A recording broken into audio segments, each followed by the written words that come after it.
네, 주주님 반갑습니다. 트레이드주입니다. 자, 오늘 포스코홀딩스 같이 한번 보도록 하겠습니다. 최근 들어서 강한 상승을 만들어가고 있죠. 이 강한 상승에는 2차 전지에 대한 그리고 이 업황에 대한 회복 기대가 좀 담겨 있는데 이 부분들이 과연 매수에 유지를 할 수 있을까? 지금 이 상승세를 이어 나갈 수 있을까에 대한 부분들 우리가 좀 짚어 나가려고 해요. 특히나 오늘 긴 윗꼬리가 달리면서 하락이 좀 깊은 폭으로 나오게 됐는데 아직까지 추세는 깨지지 않았다라고 말씀을 드리고 싶고 이 부분들에 대해서 우리가 어떻게 헤쳐나갈지 대응 전략들 좀 말씀을 드리려고 하니까 영상 꼭 끝까지 시청하셔서 여러분들 수익 챙겨가시기 바라고요. 구독과 좋아요 그리고 댓글까지 한 번씩 부탁드리면서 영상 시작해 보도록 하겠습니다. 자, 일단 포스코홀딩스에 대해서 우리가 기대하고 있는 게 2차 전지죠.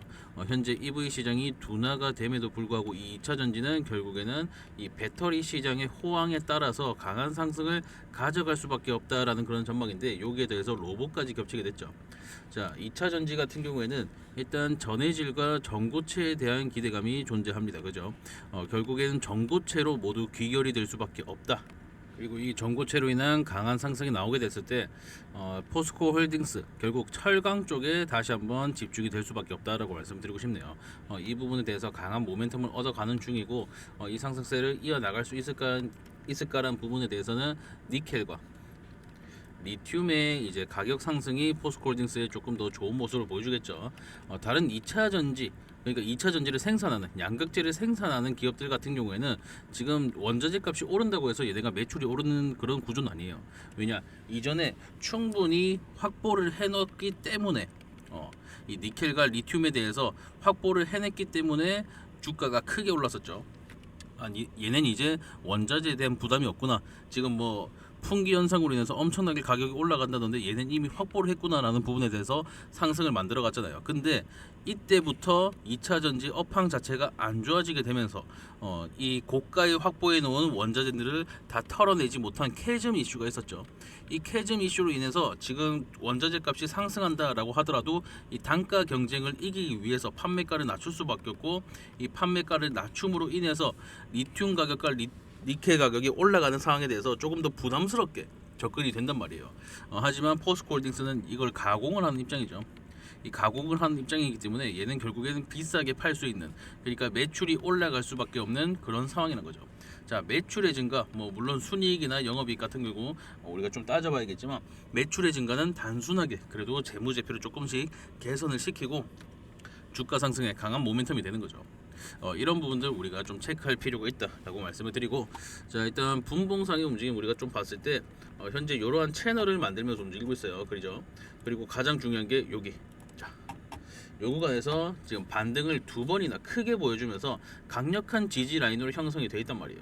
자, 그럼 우리가 정말 크게 열어놓는다라고 하더라도 33만원 구간까지 열어놓을 수 있고, 위쪽으로는 오늘 40만원까지 대부분 터치해주면서 좀 밀려내리긴 했지만 지지와 저항에 대한 테스트는 끝났다라고 말씀을 드릴 수 있겠네요. 그러면 이 채널을 타고 그대로 올라갈 가능성이 가장 크다라고 말씀드릴 수 있겠고, 좀 하단을 밟으면서 올라갈지 아니면 상단에 부딪히면서 내려올지 이 부분에 대한 체크가 이제 월요일날 필요하겠죠. 지금 말씀드리는 부분은 일단 결국은 상승에 대한 여력이 훨씬 더 크다라고 말씀드리는 거예요. 아시겠죠? 자, 그렇다면 지금 포울 같은 경우 주봉상의 움직임에서 어디가 좀 중요하느냐? 일단 지금 매물대 찍어놓고 그 다음 매물대가 이쪽이네요. 이쪽 그리고 이쪽 좀 쉽진 않죠. 쉽진 않네요. 자, 일단 2차 전지에 대해서 2차 전지 관련주를 할게요. 2차 전지 관련주 중에서 포스코홀딩스처럼 에코프로처럼 강하게 상승을 했다가 내려온 만큼, 그리고 긴 기간의 조정이 있었던 만큼 악성 매물이라고 할 수 있겠죠. 악성 매물. 지금 악성 매물대를 뚫는 움직임을 보여주고 있고, 이 뚫어냈을 때 정말 강한 상승이 동반이 될 거예요. 왜? 자, 얘네는 지금 매물이 묶여 있는 상태죠. 지금 누가 봐도 이쪽 매물대가 정말 강하게 묶여 있잖아요. 그죠? 요쪽이랑 요쪽, 이 가격대 36만에서 40만원 가격대가 정말 강하게 묶여 있는 매물대인데, 이걸 한번 뚫어내면 어떻게 될 것 같아요?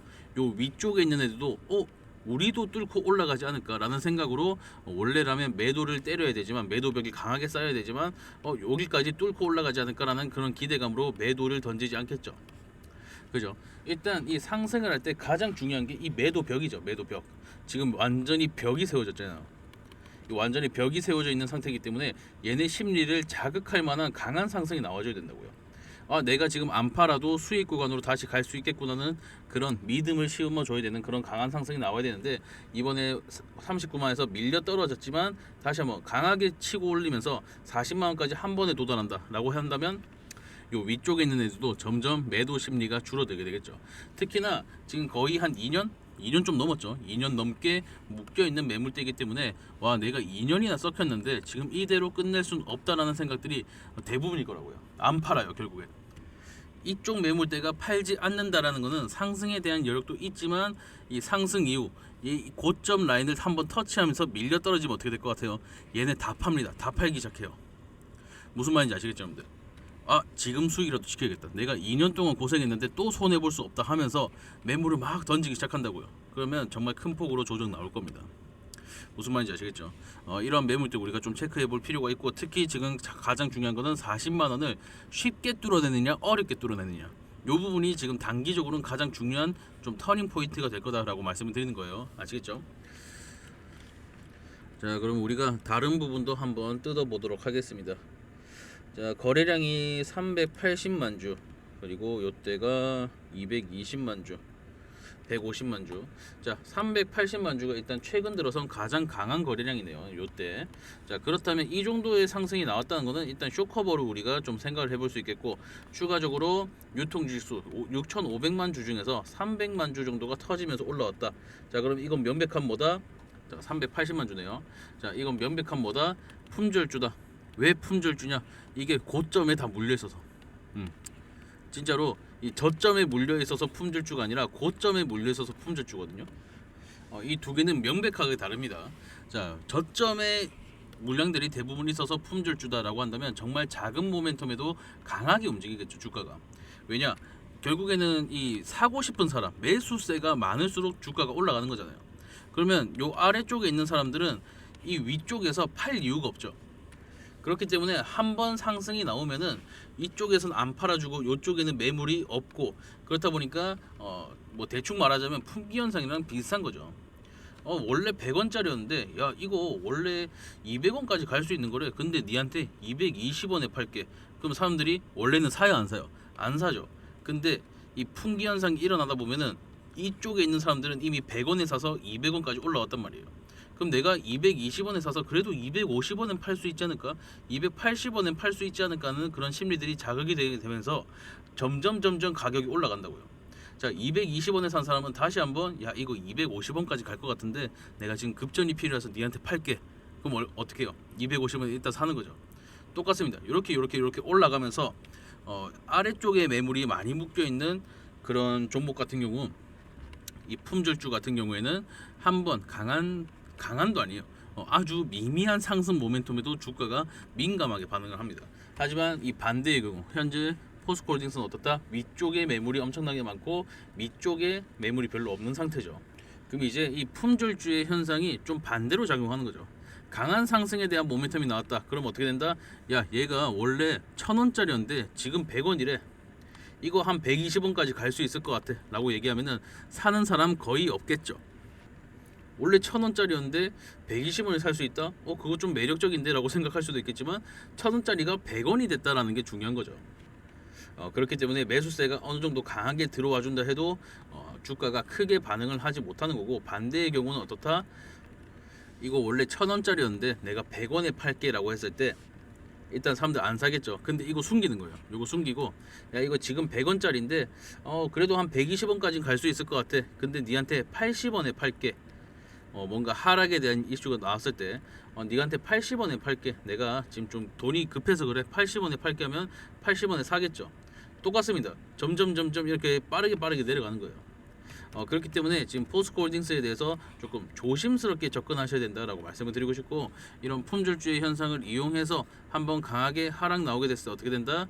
매물이 우수수 떨어지면서 좀 아쉬운 모습들을 보여줄 확률이 높다. 자, 그렇다면 이 악재가 나오게 됐을 때, 포스코홀딩스에 대해서 악재가 나오게 됐을 때 우리 주주분들께서 좀 현명하게 판단하시려면 일단 내려오는 와중에 분할 매도를 통해서 내가 어느 정도 비중을 조절해 놓고 저점에 대한 시그널에서 매수를 준비해야 되는 거죠. 무조건 홀딩한다고 좋은 게 아니에요. 무슨 말인지 아시겠죠?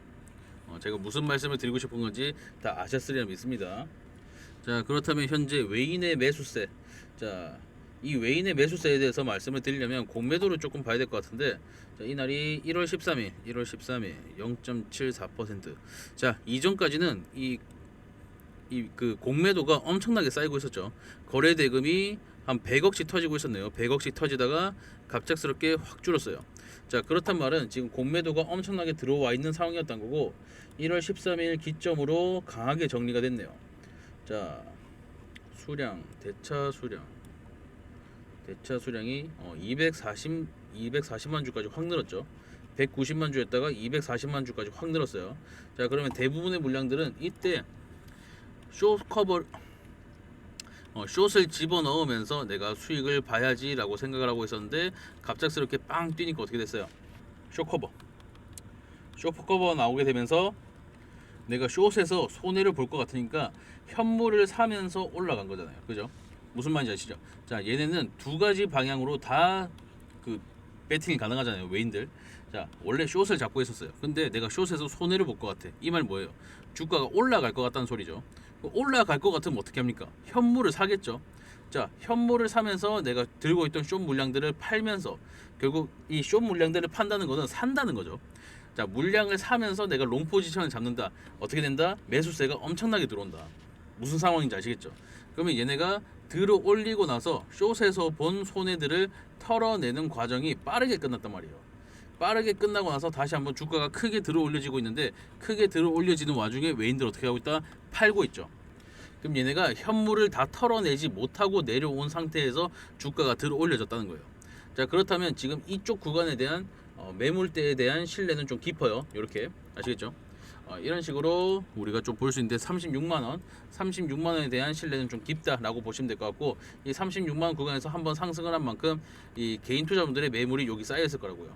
이런 식으로 쌓여 있고, 다시 한번 외인들 들어와 줬을 때 얘네가 다 털어내지 못했으니까 에라 모르겠다 사자라고 했을 때 주가에 큰 레벨업이 있을 것이고, 영상 초반에 말씀드렸다시피 40만 원을 강하게 탈출하면 그 위에 있는 매물대까지도 우리가 좀 도달이 가능한 상태다라고 말씀을 드리고 싶네요. 여기까지 이해되시나요? 여기까지 이해가 되신다면 여러분들 구독과 좋아요 그리고 댓글 한 번씩 부탁드릴게요. 자, 그리고 한 가지 더 말씀드리고 싶은 게, 양운을 정말 강하게 탈출했어요. 자, 포스코홀딩스 같은 경우 지금 양운을 강하게 탈출한 그런 전적이 이전에 한 번밖에 없는 것 같은데, 요때 그죠? 자, 이때 양운을 탈출하니까 몇 퍼센트까지 올랐어요? 95%. 대략 2배 상승을 만들었고, 요때도 하나 있네요. 요때. 자, 요때 같은 경우 여기서 양운 탈출하니까 고점까지 한 52%인가요? 52%. 자, 그러면 이번에도 상승에 대해서 어느 정도까지 기대할 수 있다? 50% 정도는 기대할 수 있겠네요. 50%면 지금 30만 원에서 45만 원까지. 항상 종목마다 이 클라우드를 탈출할 때마다 어떤 식으로 움직이는지 좀 살펴보시는 게 좋아요. 대부분은 패턴대로, 대부분은 비슷한 움직임들을 보이기 때문에 이런 움직임이 나왔다, 클라우드를 탈출했다라고 한다면 이전에는 얼마까지 올라갔는가, 우리가 목표가를 설정하기 좀 편하겠죠. 자, 그럼 우리가 목표가를 얼마까지 볼 수 있다? 45만 원까지 볼 수 있다. 자, 45만 원인데, 자, 또 나와요. 영상 초반에 말씀드렸던 거, 얼마나 쉽게 가느냐 어렵게 가느냐가 정말 우리 이후의 판단에 대한 좀 터닝 포인트가 될 것이다 라고 말씀을 드리는 거고, 어렵게 가더라도 뭐 이제부터 하락이 나올 거예요 라고 말씀드리는 게 아니라, 어렵게 간다면 매물이 어느 정도 소화가 완료된 상태이기 때문에 모멘텀을 좀 제대로 받아갈 수 있다. 쉽게 상승이 한다면 어떻게 된다? 한번 하락 나왔을 때 정말 강한 하락이 찾아올 수 있다. 요 정도만 일단 체크를 하시면 될 것 같아요. 무슨 말인지 아시겠죠, 여러분들? 자, 그리고 마지막으로 우리가 좀 체크해 볼 거, 신용. 자, 신용이 조금 빠른 속도로 쌓이고 있는 것 같은데, 꽤나 빠른 속도로 쌓이고 있네요. 포스코홀딩스 같은 경우 요 신용 매물에 대한 보증금이 얼마다? 20%. 이 말은 뭐예요? 5배 레버리지랑 똑같다는 거예요. 자, 내가 뭐 포스코홀딩스에 대해서 한 100만 원 정도 투자를 하고 싶어요. 100만 원. 근데 신용을 땡겨오면은 내가 20만 원에 100만 원어치 살 수 있대. 자, 그러면 어떻게 되느냐? 이 20만 원으로 산 매물들에 대해서는 이 20만 원이 떨어졌을 때, 그러니까 지금 상태에서 20% 가량 떨어졌을 때 증권사에서 나머지 100만 원 분량을 다 팔아버립니다. 야 이거 네 갚을 능력이 바로 안 되겠는데, 야 우리가 이거 알아서 시장가로 던질게 하면서 이 가져간 돈을 다 팔아버려요. 그걸 이제 우리는 반대매매를 하는 거죠. 반대매매. 자, 근데 사실은 20%까지도 안 가고 이 반대매매를 두려워하기 때문에 10%에서 한 12% 정도 되잖아요. 그러면 이 매물 싹 빠져나갑니다. 싹 빠져나가요. 거기에 대해서 지금 공료율이 엄청나게 높잖아요. 지금 들어오고 있는 물량들, 개인 투자분들 그리고 뭐 외인들까지 해가지고 이 물량들의 대략 4분의 1 정도는 신용 매물이다. 그러면 한번 하락 강하게 발생하면 어떻게 된다? 얘네가 반대 매매가 터지든 아니면 반대 매매가 무서워서 나가든 어찌 됐든 이 매도세가 깊어질 확률이 크다는 거죠. 무슨 말인지 아시겠죠? 지금 상승에 대한 여력은 많지만 분봉상에서 우리가 체크했듯이 상승에 대한 여력은 많지만 한번 하락이 나온다면 우리가 돌이킬 수가 없기 때문에 지금 이 추세 라인이 깨진다라고 했을 때 어느 정도 비중 조절을 통해서 여러분들 접근하시는 거 추천드리도록 하겠습니다. 무슨 말인지 아시겠죠? 이 말씀 드리려고 정말 긴 시간을 설명을 드렸는데 여러분께서 잘 이해가 되셨으면 좋겠고 지금 어떻게 우리가 앞으로 움직일지에 대한 부분들도 확실하게 확인을 하셨으면 좋겠네요. 분봉상에서 또 한 가지 말씀드릴 게 있는데 이 추세 라인을 위로 탈출하잖아요. 그러면 이 라인이랑 똑같은 기울기가 하나 더 생깁니다. 어떻게? 이런 식으로. 뭐 이런 식이 될 수도 있고 이런 식이 될 수도 있고 여기가 좀 더 가능성이 높아 보이죠. 자, 이렇게 되면은 다시 한번 이 상승 채널을 타고 올라갈 확률이 높다. 이렇게 되면은 40만원 그 이상으로 50만원, 60만원, 70만원까지 충분히 도달 가능하다라고 말씀을 드리고 싶네요. 자, 정리하면 뭐다? 1차 목표가 45만원이다. 근데 45만원까지 가는 과정에 대해서 우리가 체크를 해봐야 된다. 자, 그리고 한번 하락이 나오기 시작하면은 조정폭이 좀 깊을 수 있다. 35만원, 36만원 라인. 원래 36만원이었던 것 같은데, 그죠?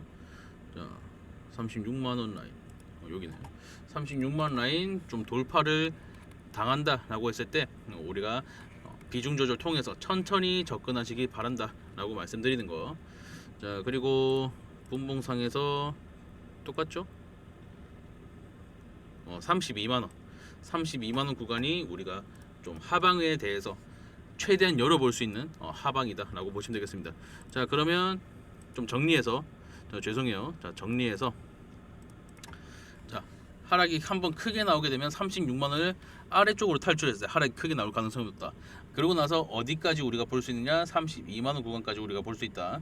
32만원까지 나오면은 이미 사실은 끝난 거죠. 이미 사실은 끝난 거예요. 그렇기 때문에 매도를 진행하시면서 진행하시고 32만원은 우리가 매수를 진행해야 되는 그런 매물대다. 요 정도로 이제 정리가 되겠네요. 그죠?